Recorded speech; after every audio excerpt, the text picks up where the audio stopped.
প্রথমেই ঠাকুরমা ও স্বামীজিকে সশ্রদ্ধ প্রণাম জানিয়ে আজকে আমাদের ভাগবত কথা দশম স্কন্ধ থেকে। আর আজকের বিষয় শ্রীকৃষ্ণের সাথে সুদামাজির মিলন। শ্রীকৃষ্ণের সাথে সুদামাজির মিলন।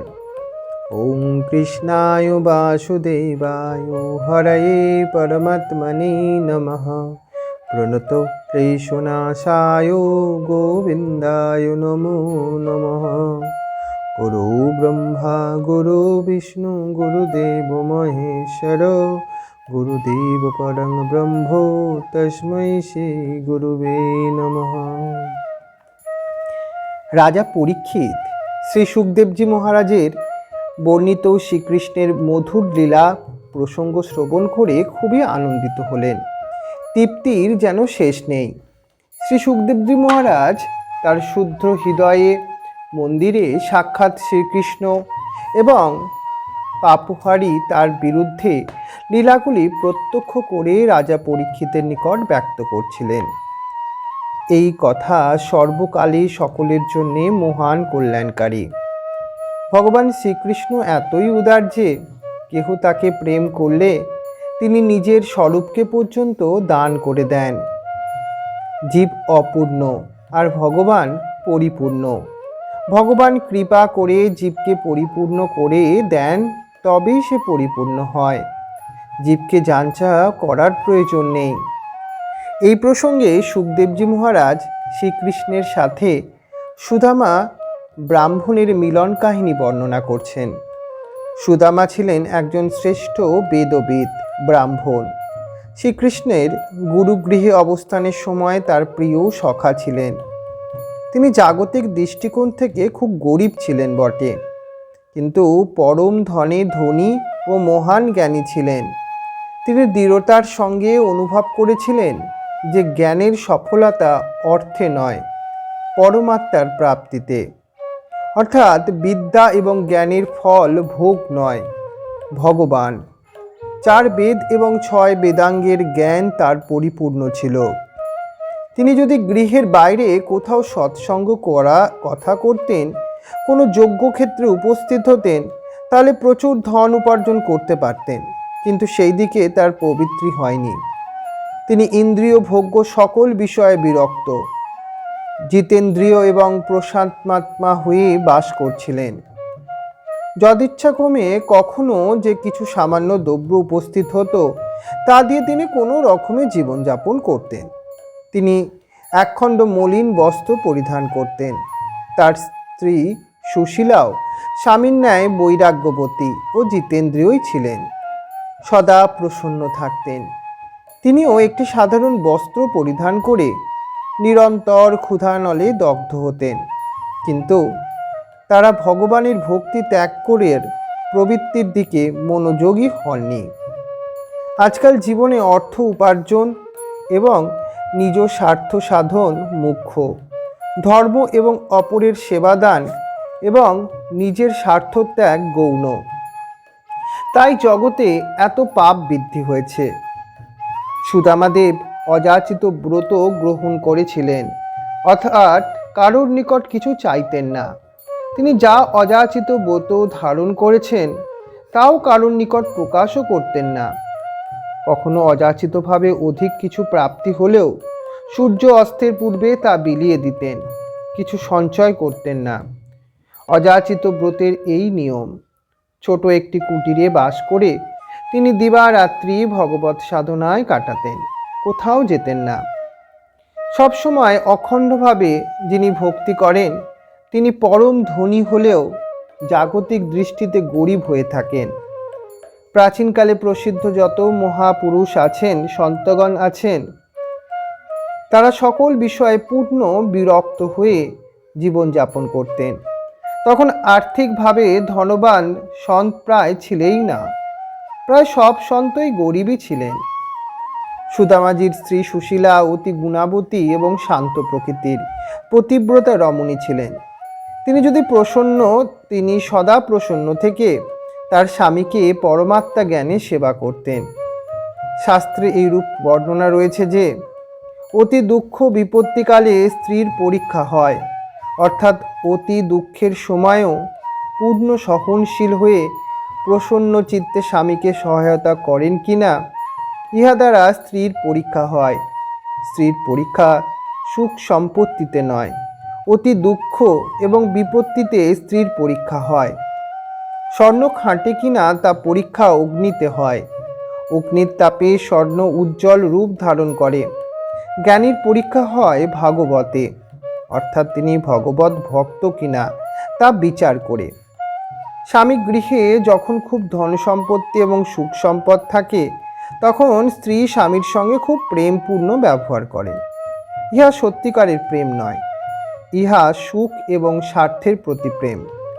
যখন স্বামীর গৃহে আহার বস্ত্র কিছুই নেই, কেবল দুঃখই দুঃখ, তখনও যদি স্বামীর প্রতি সমভাবে প্রেম থাকে, তাহলে তাকে বলা হয় পতিব্রতা স্ত্রী। সুদামাজি স্ত্রী ছিলেন এমনই একজন মহান পতিব্রতা স্ত্রী। এমন অনেক দিন অতিবাহিত হয়েছে যখন গৃহে কিছুই খাদ্য নেই, তখন শুধু জল পান করে উভয়ই কোনো ক্রমে জীবন ধারণ করেছেন। কিন্তু তারা উভয় প্রসন্ন চিত্তে নিয়মিত রূপে সাধন ভজনে লিপ্ত ছিলেন।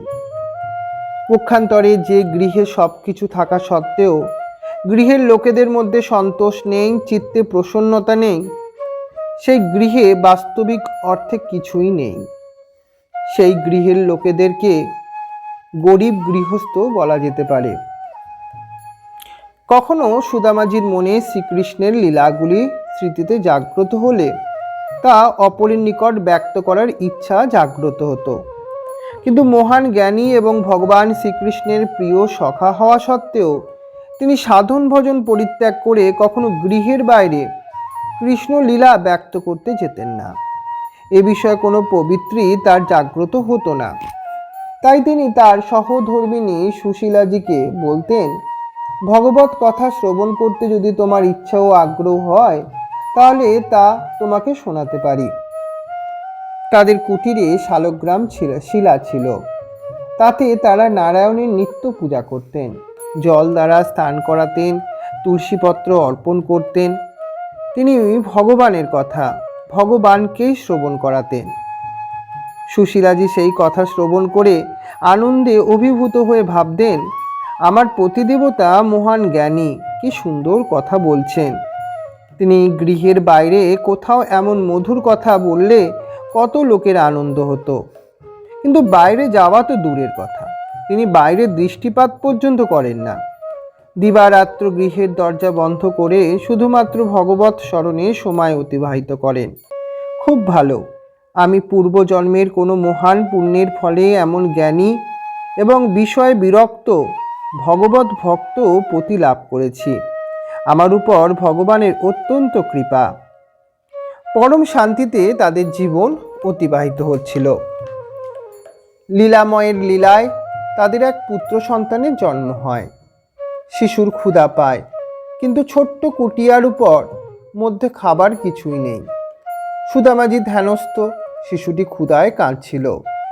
অনুকূল পরিস্থিতিতে মন শান্ত রাখা কঠিন নয়, কিন্তু অত্যন্ত প্রতিকূল পরিস্থিতির মধ্যেও মনকে শান্ত রাখা খুবই কঠিন। ছোট্ট কুটিরের বর্ষার জল পড়ে। ছোট্ট শিশুর কান্নায় সুদামাজির মনের শান্তি নষ্ট হতো না। তারা নিয়মিত জপ ধ্যানে তার কোনো বাধাও হয়নি, কিন্তু মায়ের কোমল হৃদয়ে দুঃখ লাগে। শিশুর করুণ ক্রন্দন শুনে তার হৃদয় ব্যাকুল হয়ে ওঠে, কিন্তু তিনি পতিদেবকে মুখে কিছু বলেন না। তিনি ভাবলেন, স্বামীর মনে কোনরূপ যেন আঘাত না লাগে। শিশুটির প্রাণ রক্ষার জন্য সুশীলাজি একদিন স্বামীকে বললেন, আজ সৎসঙ্গে আমি কিছু বলতে চাই। সুদামাজি প্রসন্ন হয়ে বললেন, দেবী, খুব ভালো, আজ আমি শ্রোতা, তুমি বক্তা হয়ে ভগবত প্রসঙ্গ শ্রবণ করাও। সুশীলাজি বললেন, কোনো একদিন সৎসঙ্গে আপনি বলেছিলেন শ্রীকৃষ্ণ স্বয়ং ভগবান, তিনি আপনার অন্তরঙ্গা সখা ছিলেন।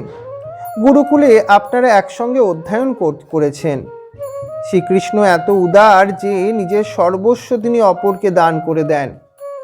শৈশবে তিনি ব্রজবাসী গরিব মিত্রদের গোপীগণের গৃহ থেকে মাখন চুরি করে খাওয়াতেন নিজে না খেয়ে।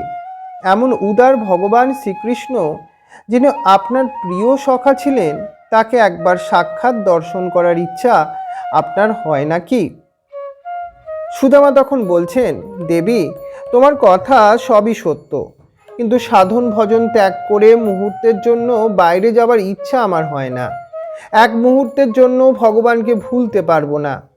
আমার সখা শ্রীকৃষ্ণকে ভগবান জ্ঞানে ভক্তি করি, মন দ্বারা তার দর্শন করি, তার নাম জপ এবং স্মরণ করি, তাতে পরম আনন্দ আমি লাভ করি।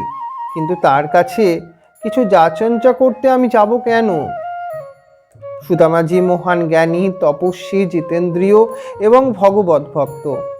এইসব সদ্গুণে গুণান্বিত হওয়া সত্ত্বেও তার মনে সূক্ষ্ম সামান্য অভিমান লুকিয়েছিল। আমি কারোর কাছে কিছু যাচঞ্চা করি না, কারোর কাছে গমনও করি না।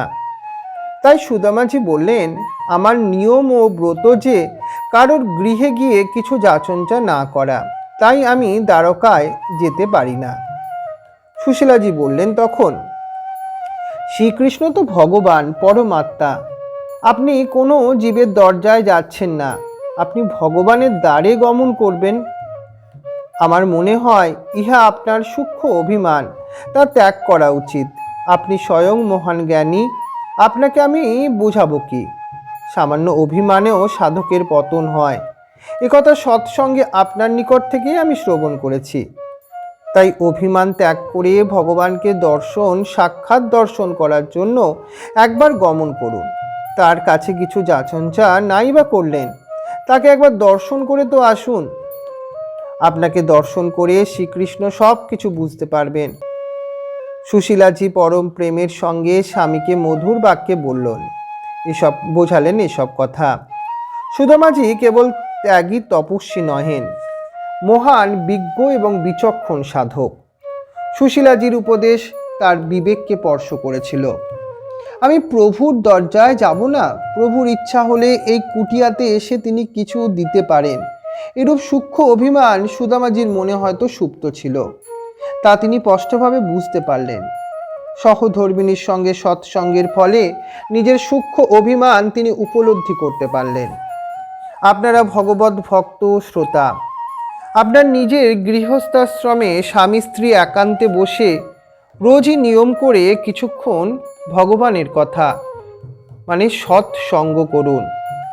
একান্তে বিষয় চিন্তা করলে মন ও বুদ্ধি ভ্রষ্ট হবে, আর একান্তে জপ, ধ্যান, পবিত্র গ্রন্থ পাঠ, ভগবানের লীলা চিন্তা করলে অশুদ্ধ মনও শুদ্ধ হয়ে যাবে।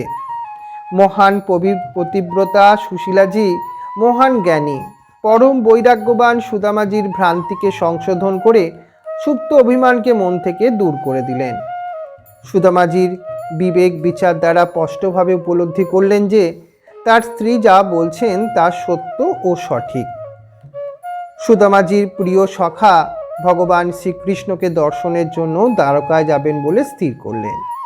স্ত্রীকে বললেন, দেবী, দীর্ঘ সময় পরে প্রিয় সখা ভগবান শ্রীকৃষ্ণের সঙ্গে সাক্ষাৎ মিলন হবে, তার জন্য কিছু প্রীতি উপহার তো সঙ্গে নেওয়া কর্তব্য, কিন্তু গৃহেতে নেবার মতো তো কিছুই নেই, ভগবানকে কি দেব? সুশীলাজি বললেন, প্রভুর জন্য প্রীতি উপহার নিয়ে এসেছি, একটু অপেক্ষা করুন। আজ পর্যন্ত কদাপি নিজের জন্য কারোর কাছ থেকে কিছু চাইনি, আজ ভগবানের জন্য কিছু চেয়ে আনব। তিনি প্রতিবাসী এক সখীর কাছে গিয়ে প্রার্থনা করলেন, আমার পতিদেব দ্বারকায় তার প্রিয় সখা শ্রীকৃষ্ণের কাছে যাবেন। দ্বারকানাথকে অর্পণ করার মতো তোমার গৃহে কিছু থাকলে দয়া করে আমাকে দিতে পারো। তিনি প্রতিবেশী এক মহিলার নিকট হতে 2 মিষ্টি চিড়া চেয়ে নিয়ে এলেন। সুশীলাজি এর মধ্যে থেকেও এক কণাও ক্ষুধার্ত শিশুটিকে খেতে দেননি, এক কণা মাত্র গৃহেও রাখেননি। তিনি ভাবলেন, আমি ভগবানের জন্য চেয়ে এনেছি, এক কণা অন্য কাউকে দেবার বা গৃহে রাখার আমার অধিকার নেই। সুশীলাজি একটি ছিন্ন বস্ত্রের মধ্যে ওই 2 মুষ্টি চিপিটক শ্রীকৃষ্ণের জন্য প্রীতি উপহার হিসাবে পরম শ্রদ্ধার সঙ্গে পতিদেবের হাতে দিলেন। সুশীলাজি লোক মুখে শুনেছেন যে দ্বারকা স্বর্ণ নির্মিত, তাই তিনি ভাবলেন সেখানকার অসাধারণ বৈভব দেখে পতিদেব ভয়, লজ্জা এবং সংকোচবশে এই প্রীতি উপহার অর্পণ করতে সাহস পাবেন না। তাই সুশীলাজি স্বামীকে বললেন, আপনার সখাকে বলবেন আপনার বৌদি আপনাকে এই প্রীতি উপহার অর্পণ করেছেন। সুদামাজি এবার দ্বারকার উদ্দেশ্যে রওনা হলেন। তার পরিধানে অতি সুন্দর হতো নয়, কিন্তু অতি সাধারণ পুরাতন বস্ত্র, যা অনেক জায়গায় ছিঁড়ে গেছে। শরীরের অস্থিগুলি দেখা যাচ্ছিল। কয়েক দিবস ধরে তার আহার হয়নি। পেট যেন পিঠের সঙ্গে মিশে গেছে। শরীরে শক্তি নেই। থরথর করে কাঁপছেন। ধীরে ধীরে অগ্রসর হলেন। সুশীলাজি এই অবস্থায় পতিদেবকে দর্শন করে ভাবতে লাগলেন, দ্বারকা তো অনেক দূরে, এই শরীর নিয়ে পতিদেব কিভাবে পৌঁছবেন? আহা, আজ আমি পতিদেবকে এত কষ্ট দিচ্ছি। তিনি মহান জ্ঞানী বলে সর্বব্যাপী ভগবানকে ভগ্ন কুটিরে বসেই হৃদয় মধ্যে দর্শন করতেন। তাকে দ্বারকায় যাবার প্রয়োজন ছিল না। আমি স্বার্থন্বেষী বলে পতিদেবকে কষ্ট দিচ্ছি। হে ভগবান, আমাকে ক্ষমা করো, আমি পাপ করেছি। আমার পতিদেবের উপর দয়া করো, যেন তিনি নির্বিঘ্নে দ্বারকায় পৌঁছে তোমাকে দর্শন করতে পারেন। এই বলে সুশীলাজি অত্যন্ত ব্যাকুল হয়ে কাঁদতে লাগলেন। তারপর সুশীলাজি সূর্যদেবকে প্রণাম করে কাতরভাবে প্রার্থনা করে বললেন, হে সূর্য নারায়ণ, আজ আমি পাপ করেছি। আমার অনুরোধ ও আগ্রহে আমার পতিদেব দ্বারকায় গমন করছেন। আপনি তাকে সাহায্য করুন। পতিদেব এতই দুর্বল যে আপনার সাহায্য বিনা দ্বারকায় পৌঁছতেই পারবেন না। হে প্রভু, আমার সৌভাগ্য রক্ষা করুন। আমার পতিদেবী আমার পরম ধন, তিনি যেন নিরাপদে এখানে ফিরে আসেন। আমি শ্রীকৃষ্ণের কাছে কোনো ধন চাই না। সূর্যদেব, আমার বড় ভুল হয়ে গেছে। আমি গরিব ব্রাহ্মণী, আপনাকে দেবার মতো আমার কাছে কিছুই নেই। শ্রদ্ধার সঙ্গে আপনাকে দর্শন করে প্রণাম করছি। সূর্যনারায়ণ প্রত্যক্ষ পরমাত্মা, তাকে ধ্যান করার প্রয়োজন নেই। চক্ষু দ্বারা তাকে দেখা যায়, ইন্দ্রের দ্বারা অনুভব করা যায়। ত্রিকাল অর্থাৎ সূর্য উদয়ের সময়, সূর্য যখন মধ্যে গগনে, আর সায়ংকালে সূর্য নারায়ণকে দর্শন করুন। করজোড়ে প্রণাম করুন। সূর্য কিরণে এমন শক্তি রয়েছে যে অনেক রোগ জীবাণু এতে নাশ হয়ে যায়। তিনি মনকে শুদ্ধ, সতেজ ও সরল করে রাখেন। সূর্যদেব এবং সূর্যের রশ্মি রোগীকে আরোগ্য করতে পারে। প্রতিদিন 3 বার শ্রদ্ধার সঙ্গে সূর্যদেবকে দর্শন করে বন্দনা করলে সেই ব্যক্তি দরিদ্র হয় না। এদিকে দ্বারকানাথ বুঝতে পারলেন এক মহান তপস্বী ব্রাহ্মণ শ্রীকৃষ্ণকে দর্শন করার জন্য আসছেন। তাই শ্রীকৃষ্ণ ভাবলেন, এমন মহান জ্ঞানী, তপস্বী, নিষ্ঠাবান ব্রাহ্মণের জন্য কাউকে প্রেরণ করতেই হবে। সেই ব্রাহ্মণ কিছু যাচঞ্চা করতে আসছেন না, প্রেমের সাথে শুধু মিলনের উদ্দেশ্যে আমার কাছে আসছেন। সুদামাজি কিছু দূর অগ্রসর হয়ে ক্লান্ত হয়ে পড়লেন। তার মাথা ঘুরতে লাগলো। শরীর অত্যন্ত দুর্বল, চলার শক্তিও নেই। তাই একটি গাছের নিচে শয়ন করলেন। সঙ্গে সঙ্গে ঘুমিয়েও পড়লেন। ভগবান শ্রীকৃষ্ণ বিষ্ণুর অবতার। তিনি তার বাহন গরুরজিকে নির্দেশ দিলেন, আমার দর্শনের অভিলাষ নিয়ে একজন ব্রাহ্মণ আসছেন।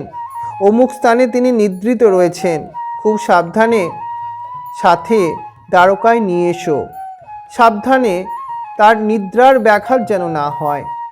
সেই নির্দেশ পালনার্থে গরুরজি অতি সাবধানতার সাথে সুদামাজিকে বৃক্ষতল থেকে উত্তোলন করে দ্বারকায় অবস্থিত একটি বৃক্ষের নিচে শয়ন করিয়ে দিলেন। কিছুক্ষণ পর সুদামাজি জাগ্রত হলেন। লোকেদের জিজ্ঞাসা করলেন, এই গ্রামের কি নাম? দ্বারকা এখান থেকে কত দূরে? লোকগণ বললেন, ইহাই তো স্বর্ণ দ্বারকা।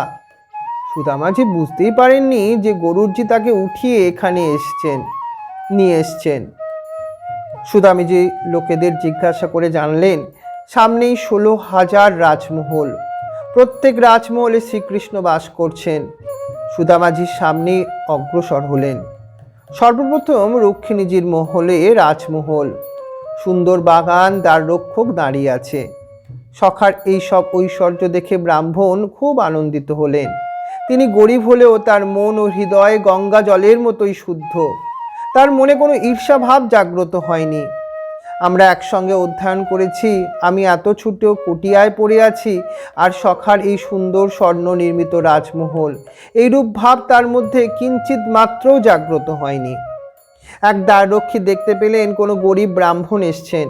সে দ্রুত সুদামাজির কাছে এসে বললেন, মহারাজ, মাতা মহালক্ষ্মী রূপা রুক্মিণীজির বিশেষ আদেশ রয়েছে, কোনো সাধু বা ব্রাহ্মণ বা কোনো দরিদ্র ব্যক্তি আসলে তারা যে ধন যাচঞ্চা করবেন তা দান করে দিতে। এর জন্য মাতাজির কোনো অনুমতির প্রয়োজন হবে না। বলুন, আপনাকে আমি কি সেবা করতে পারি? আপনি কি এখন ভোজন গ্রহণ করবেন? আপনাকে বস্ত্র এবং অর্থ প্রদান করব কি? আর কি আপনার আবশ্যক আমাকে নির্দেশ করুন। সুদামাজি দ্বাররক্ষককে বললেন, আমি কিছু নিতে আসিনি, আমার কোনো প্রার্থনাও নেই। শ্রীকৃষ্ণ আমার বাল্য বন্ধু, আমার নাম সুদামা, আমি তার সঙ্গে সাক্ষাৎ করতে এসেছি, অন্য কোনো কাজ নেই আমার। দ্বারপাল অন্তঃপুরে শ্রীকৃষ্ণের নিকট গিয়ে তাকে প্রণাম এবং বন্দনা করে বললেন, বাইরে একজন খুব গরিব ব্রাহ্মণ অপেক্ষা করছেন। পরিধানে তার ছিন্ন বস্ত্র, অন্য কোনো বস্ত্রও নেই, শরীরের অস্থিগুলোও দেখা যাচ্ছে, হাতে ছোট একটি পুটুলি মাত্র, সঙ্গে আর কিছুই নেই। তিনি প্রেমের সাথে আপনার সঙ্গে সাক্ষাৎ করতে চাইছেন। তিনি জানালেন কিছুই চাইতে আসেননি। তার চক্ষু এবং ললাটে ব্রহ্ম তেজ দীপ্তমান। প্রতিদিন যদি 3 বার নিয়মিত রূপে গায়ত্রী সন্ধ্যা বন্দনা করলে, নিষ্ঠা, শ্রদ্ধা এবং ভক্তির সঙ্গে ভগবত ভজন, তপস্যা এবং পূত পবিত্র জীবনযাপন করলে তার চক্ষু এবং ললাটে ব্রহ্ম তেজের প্রকাশ পায়। দ্বারপাল প্রভু শ্রীকৃষ্ণকে আরও জানালেন, এই ব্রাহ্মণের শরীর অতি দুর্বল, মনে হয় তিনি মহান তপস্বী ও জ্ঞানী। তিনি বললেন, আপনি তার বাল্য সখা, আর তার নাম সুদামা। সুদামা, এই 3 অক্ষর শব্দ কানে পৌঁছানো মাত্র শ্রীকৃষ্ণ সিংহাসন থেকে লাফ দিয়ে নিচে এসে দ্রুত সুদামাজির নিকট অগ্রসর হলেন। তার মুখে উচ্চারিত হচ্ছিল, আমার সখা সুদামা এসেছেন, সুদামা এসেছেন। জীব ঈশ্বরের সাথে প্রেম করলে প্রেমের প্রবল শক্তিতে ঈশ্বর তার ঈশ্বরত্ব ভুলে জীবের সঙ্গে মিলিত হবার জন্য স্বয়ং ব্যগ্র হয়ে এগিয়ে আসেন। ভক্তির অতিশয্যায় সাধক দেহজ্ঞানে ভুলে গেলেও ভগবান ঈশ্বর তত্ত্ব ভুলে যান। শ্রীকৃষ্ণ শুধু দ্বারকার রাজা নন, বিশ্ব ব্রহ্মাণ্ডের সৃষ্টি স্থিতি পালন কর্তা। তিনি যেন তা ভুলে গেলেন। শ্রীকৃষ্ণ তার 2 বাহু প্রসারিত করে সখাকে বুকে টেনে নিয়ে আলিঙ্গন করলেন, কাঁধের উপর মস্তক রাখলেন। শ্রীকৃষ্ণ দেখলেন সখার শরীরের হাড়গুলি দেখা যাচ্ছে। তা দেখে শ্রীকৃষ্ণের অশ্রু বর্ষণ হতে লাগল। প্রভু বললেন, আমার সখা কত দুঃখ সহন করেছেন, তার এই দশা। শ্রীকৃষ্ণ তার কমল হস্ত দ্বারা সুদামাজির হস্ত ধারণ করে অন্তর্মহলে নিয়ে সিংহাসনের উপর উপবেশন করালেন এবং নিজে সুদামাজির চরণের পাশে বসলেন। সুদামাজি বললেন, সখা, আপনি মহান, নিচে না বসে আমার পাশে সিংহাসনের ওপর বসুন। শ্রীকৃষ্ণ বললেন তখন, সখা, আপনার মতো ব্রাহ্মণদের আশীর্বাদে আমি মহান হয়েছি। আমি সাবধানে থাকি যেন অভিমান স্পর্শ করতে না পারে। শ্রীকৃষ্ণ এবং রুক্মিণীজি উভয় ব্রাহ্মণদের পাদদ্বয় প্রলক্ষণ করে সেই পাদদগ মস্তকে ধারণ করলেন। ভগবানের প্রেমাশ্রু সুদামাজির চরণদ্বয় পতিত হল। দুঃখের অশ্রু গরম হয় আর প্রেমাশ্রু ঠান্ডা হয়। সুগন্ধযুক্ত চন্দন, অগুরো, কুমকুম দ্বারা বিপ্রের ললাটে লেপন করে ধূপ দ্বীপ দ্বারা তার পূজা এবং আরতি করলেন। শ্রীকৃষ্ণ যখন বিপ্রের ললাটে চন্দন লেপন করছেন তখন তিনি দেখলেন সুদামার ললাটে বিধাতা লিখেছেন শ্রীক্ষয়, অর্থাৎ এই ব্রাহ্মণ মহান জ্ঞানী এবং তপস্বী হবেন, কিন্তু তিনি পূর্বজন্মে এমন কোনো মহাপাপ করেছেন সেই কর্মফলে তাকে এইরূপ দারিদ্র ভোগ করতে হচ্ছে। পাপ এবং পুণ্য সঙ্গেই ফল প্রদান করে না, কালান্তরে ফল প্রদান করে থাকে।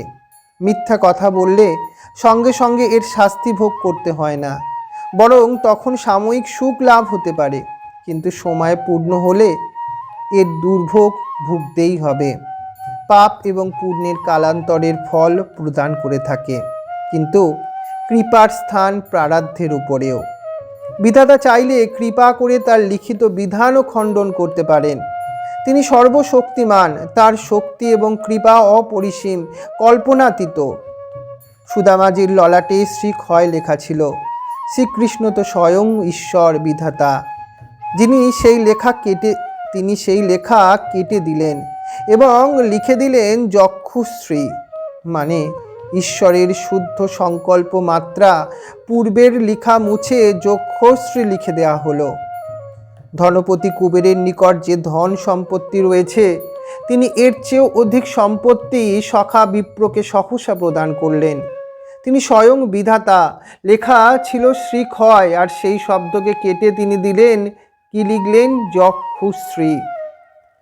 ব্রাহ্মণের পরিধানে ছিল মলিন বস্ত্র, এবার সুন্দর বস্ত্র পরিধান করানো হলো, সুস্বাদু ভোজন করানো হলো, সখাকে পালঙ্কের উপর উপবেশন করালেন। পরে স্বয়ং শ্রীকৃষ্ণ ও মহিষীগণ সখীদের নিয়ে ব্যজন দ্বারা বিপ্রের পরিচর্যা করতে লাগলেন। এ সকল দৃশ্য দর্শন করে অন্তঃপুরবাসীগণ অত্যন্ত আশ্চর্যিত হলেন। সুদামাজি তপস্বী ব্রাহ্মণ, তিনি কখনো জুতা ব্যবহার করতেন না। তার ধারণা ছিল ব্রাহ্মণের জন্ম তপস্যা ও দুঃখ কষ্ট সহন করে ভগবানের ভক্তি করার জন্য, সুখ ভোগ করার জন্য নয়। শ্রীকৃষ্ণ দেখলেন সখার চরণে অনেক কাঁটা বিদ্ধ হয়ে আছে। প্রভু প্রেমের সঙ্গে সব কাঁটাগুলিকে স্বহস্তে বের করে দিলেন। এবার শ্রীকৃষ্ণ পালঙ্কের উপর উপবেশন করে অনেক স্বাগত প্রশ্ন করলেন। সে সুদামার হস্তটি নিজের হস্তে ধারণ করে তাদের গুরুকুলে অবস্থিত মধুর স্মৃতিকথা নিয়ে অনেক আলাপ শুরু করলেন। শ্রীকৃষ্ণ বললেন, সখা, গুরুকুলে অবস্থানের সময় একদিন গুরুপত্নীর আদেশে আমরা দুইজন মহা অরণ্যে কাষ্ঠ সংগ্রহ করতে গিয়েছিলাম। সহসা ঝড় বৃষ্টি শুরু হয়েছিল। সূর্যদেব অস্তমিত হয়েছিল। চারিদিকে অন্ধকার আচ্ছন্ন হওয়ায় দিক নির্ণয় করা কঠিন হয়ে পড়েছিল।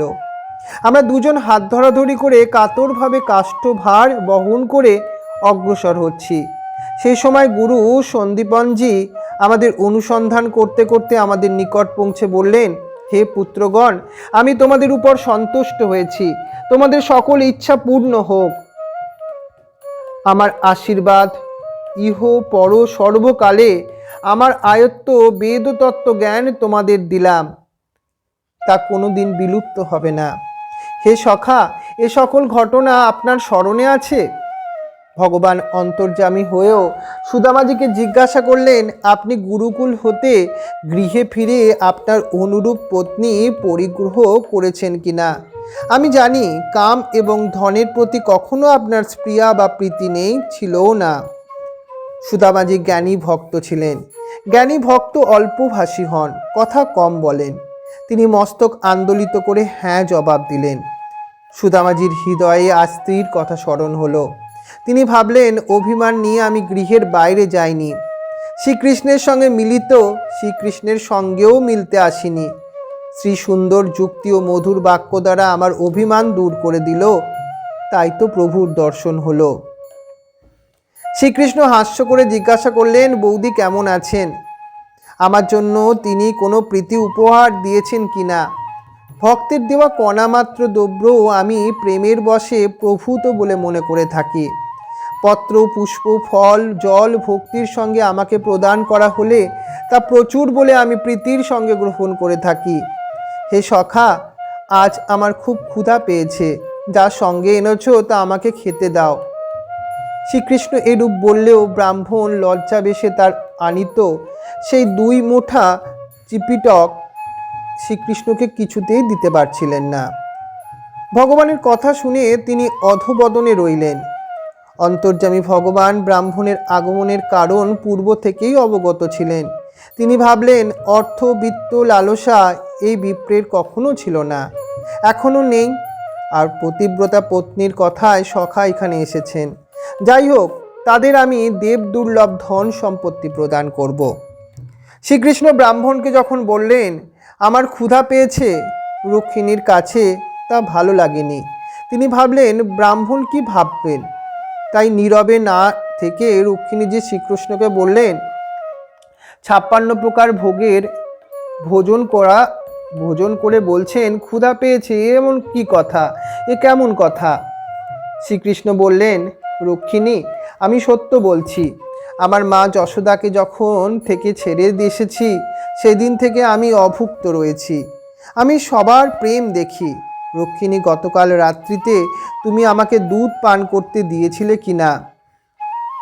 রুক্মিণী যে বললেন আমি দুধ নিয়ে এসেছিলাম, আপনি শয্যায় শয়ন করেছিলেন, নিদ্রিত ছিলেন বলে দুধ পান করানো হয়নি। ভগবান বললেন আমার মা দুধ নিয়ে এসে পাশে বসে থাকতেন, ভাবতেন কানাইয়া নিদ্রায় রয়েছে, নিদ্রা থেকে জাগ্রত হলে তাকে দুধ পান করাবো।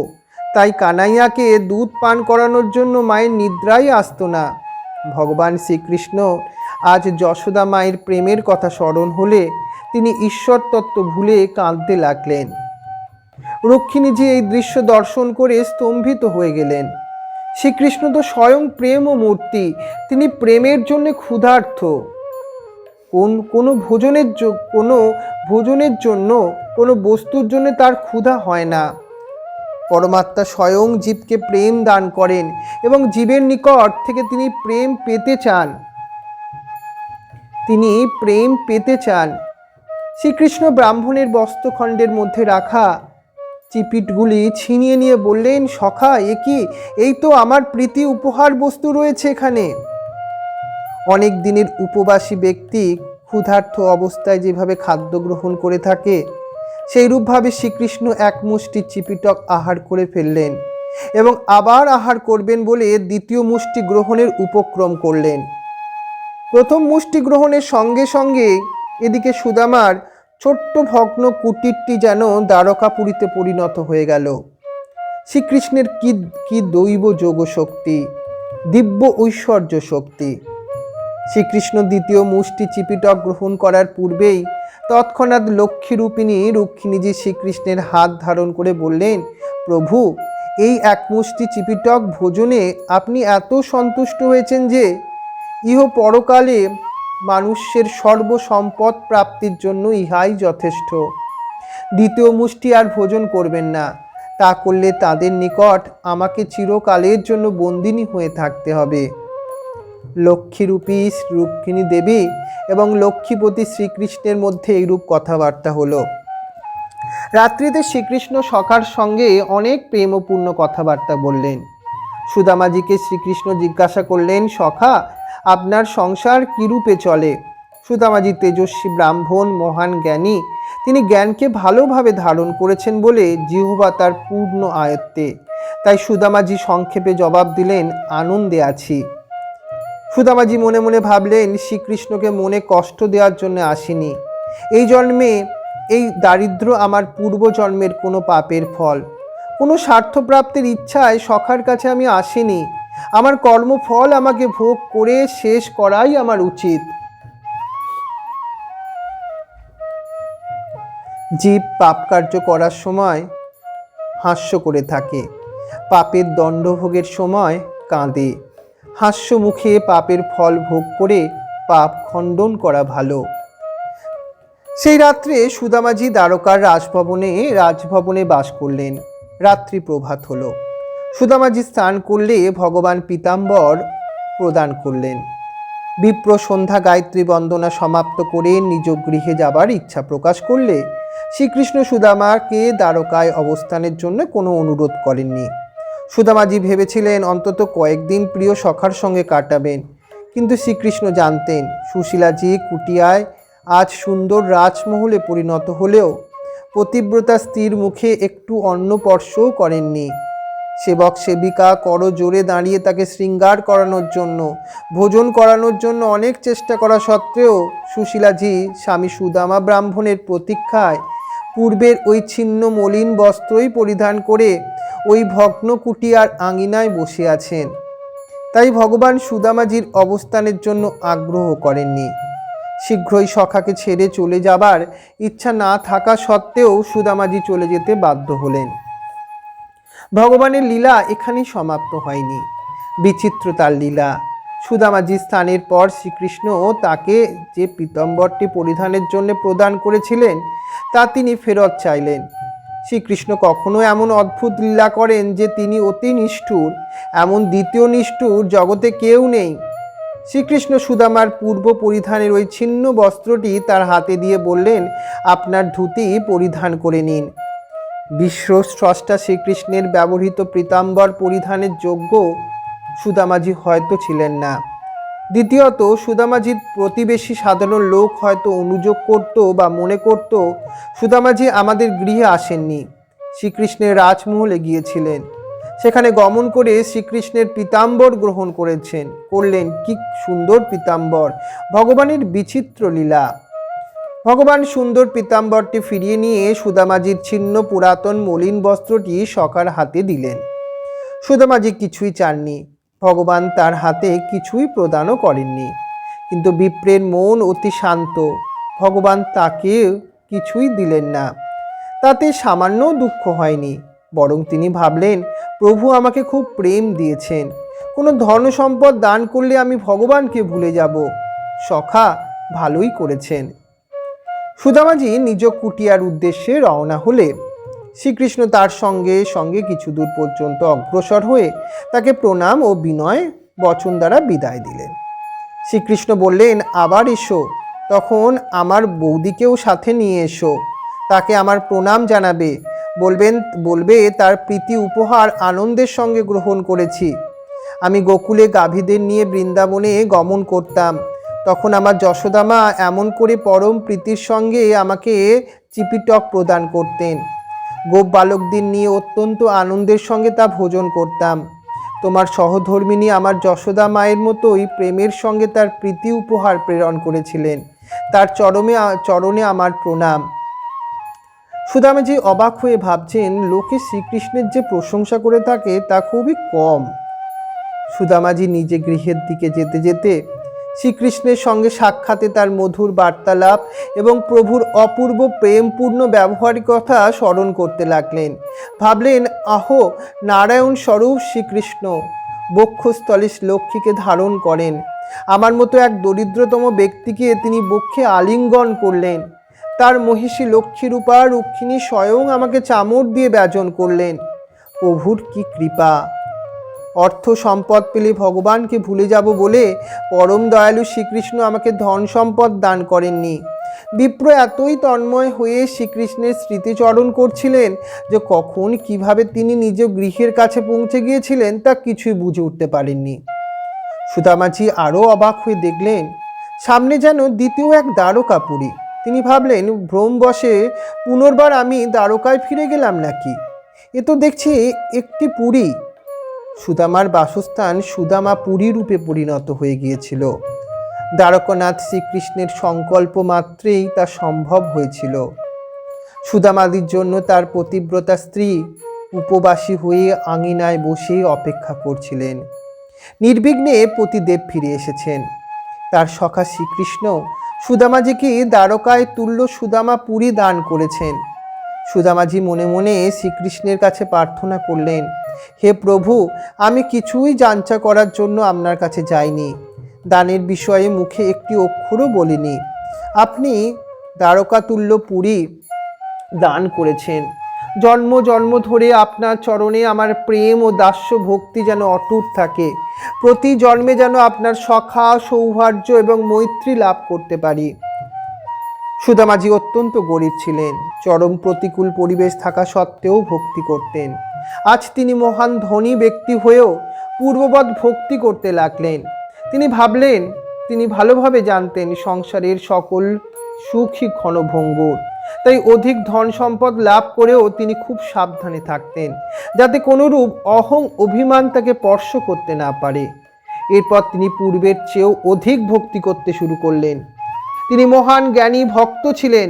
তিনি সতত নারায়ণের কীর্তন এবং ধ্যানে সময় অতিবাহিত করতে লাগলেন এবং অচিরকালের মধ্যেই ব্রহ্মবিদগণের গন্তব্যস্থান শুদ্ধ ধাম প্রাপ্ত হলেন।